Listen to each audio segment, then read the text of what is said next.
जितेंद्र जी, क्या यही बड़ी वजह है कि विकासशील और विकसित देशों के बीच में अगर एक माध्यम बन रहा है, एक पुल बन रहा है, भारत इन्हें जोड़ने का काम कर रहा है, क्या यही बड़ी वजह है कि चाइना की भी बौखलाहट, चाइना की भी जो चिड़चिड़ाहट है वो साफ तौर पर देखने को मिल रही है? हालांकि उनके राष्ट्रीय अध्यक्ष शी जिनपिंग नहीं आ रहे हैं, लेकिन उनके प्रधानमंत्री जरूर इस बैठक का हिस्सा बन रहे हैं, लेकिन क्या इसे चिड़ की वजह समझा जाए? बिल्कुल, चीन भारत से नाराज है इसलिए कि भारत मतलब नेचुरल तरीके से ग्लोबल साउथ का लीडर है ही। चीन का जीडीपी तो बहुत आगे हो जा चुका है, पर कैपिटा हो या टोटल हो। आपकी जीडीपी है 16-17 ट्रिलियन डॉलर्स। तो आप तो कहीं उच्च स्तर पर जा चुके हैं, तो आप अपने आप को विकासशील देश कैसे मान सकते हैं? ये तो एक मुद्दा है डेफिनेशन का। लेकिन इससे ज़्यादा महत्वपूर्ण ये है कि जब प्रधानमंत्री थे, प्रधानमंत्री जी की रणनीति कितनी अच्छी थी। मैं सोचता हूँ जब वह दक्षिण अफ्रीका में थे, एक शुभ मुहूर्त था, चंद्रयान-3 चांद पर चंद्र पर लैंड कर गया। ये मुहूर्त बहुत अच्छा था और उन्होंने उस मुहूर्त का फ़ायदा लिया। यही मैं कहता हूँ कि हमारी कूटनीति और रणनीति ऐसी होनी चाहिए कि ये मुहूर्त हर वक्त और हर रोज़ नहीं आते। उन्होंने कहा है कि ये सारे विश्व के लिए है और ये ग्लोबल साउथ के लिए है, केवल भारतवर्ष के लिए नहीं, आप सब के लिए है।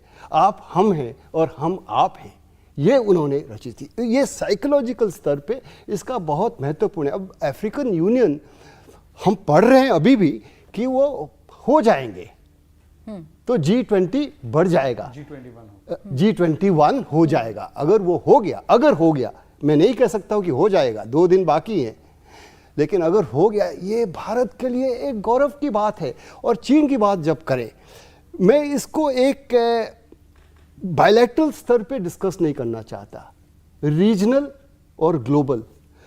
चीन भारत से इसलिए परेशान है नहीं है केवल कि लद्दाख में हमने उनके साथ जूझ लिया और शायद कुछ हिसाब से जीत भी लिया है, कुछ हिसाबों से। आप देखिए दक्षिण पूर्व एशिया में चीन ने जो नक्शा रचा, क्या ज़रूरत थी दिवाली मनाने की, और भारत के लिए क्या चुनौती थी? भारत को तो करना ही था रिएक्शन। भारत ने प्रोटेस्ट किया और ये है विश्व गुरु का परिचय।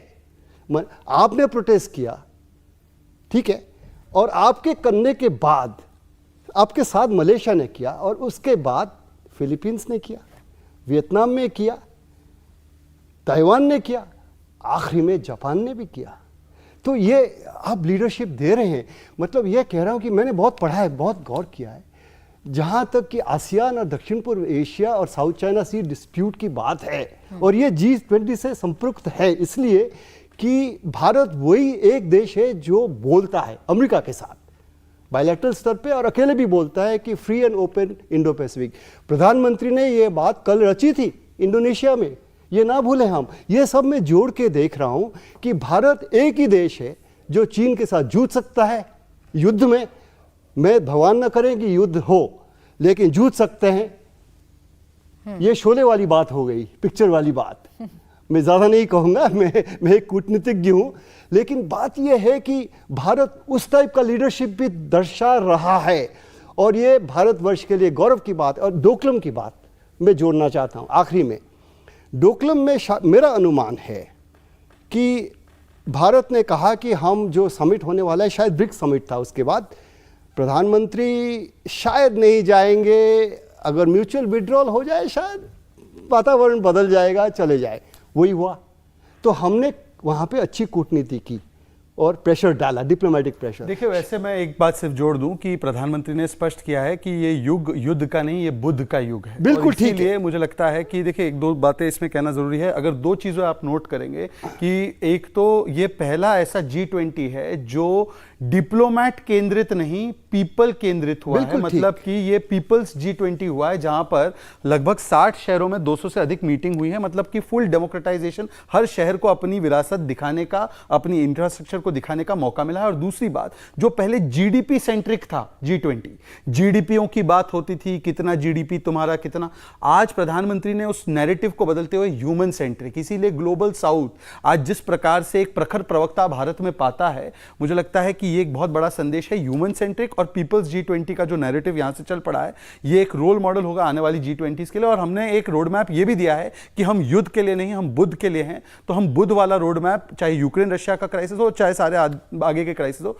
इसी पैमाने पर हम आगे बढ़ना चाहते हैं। इंडिया टीवी हर वक्त हर जगह डाउनलोड करने के लिए सर्च करें India TV news Google play store या ऐप स्टोर पर।